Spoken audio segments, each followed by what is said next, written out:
আমরা বের হয়ে গেলাম বাসা থেকে আরিয়ানকে পিক করার জন্য। তো স্কুল থেকে আরিয়ানকে পিক করে ফেললাম, আরিয়ানকে নিয়ে চলে আসলাম স্বপ্নতে। আমার বাসায় কিছু বাজার লাগবে, আর এই তো চা আর দুধ। আমার সবসময় বকা খেতে হয় আপনাদের ভাইয়ার হাতে। আমি প্রচুর চাপাতি, মানে ধরেন 1 কাপ চায়ের মধ্যে 6 চামচ চাপাতি ইউজ করি চায়ের। তো বুঝতেই পারতেছেন আমি কতটুকু অ্যাডিক্টেড, আর আমি খুঁজে খুঁজে চা খাই কোন জায়গায় ভালো ভালো চা বানাই। যাই হোক, আসলে আমার মাইগ্রেনের ব্যথা, তো আমি চা আমার অভ্যস্ত হয়ে গিয়েছে এখন খেতে খেতে আর কি, চা ছাড়া আমার হয় না। আর এই তো আমার ছেলে পিনাট এটা মনে হয়, হ্যাঁ ওইটা নিবে, সে খাবে আর কি। আর নসিলা এগুলো নিতে চায়, বাট আমার ছেলে ড্রাই খাবার কিন্তু খেতে পারে না। আর এই তো মা ছেলে দাঁড়িয়েছিলাম এখানে বিল দেওয়ার জন্য। আর আজকে এত রোদ ছিল, এত রোদ ছিল, রোদে গরমে আমি একদম অসুস্থ হয়ে গেছি। আমি কোনো খাবার খেতে পারতেছি না। আর এখানে আমার ভাইকে একটা বার্গার আনাইছি খাওয়ার জন্য। তো আমার ছেলে মনে করছে আমার ছেলেকে রেখে আমি খেয়ে ফেলবো, তো মজা করছিলাম যে তোমাকে দিব না, আমি খাবো।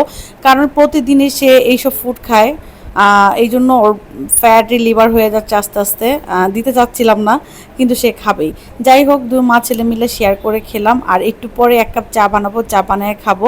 আর আমাকে সবাই চেতাচ্ছিল যে আমি বাচ্চাদের মতো বার্গার কিনে এনে খাই, আবার ডায়েট করি, আমি মোটো হয়ে যাচ্ছি। বিশেষ করে আমার ভাই আমাকে অনেক বেশি চেতায়।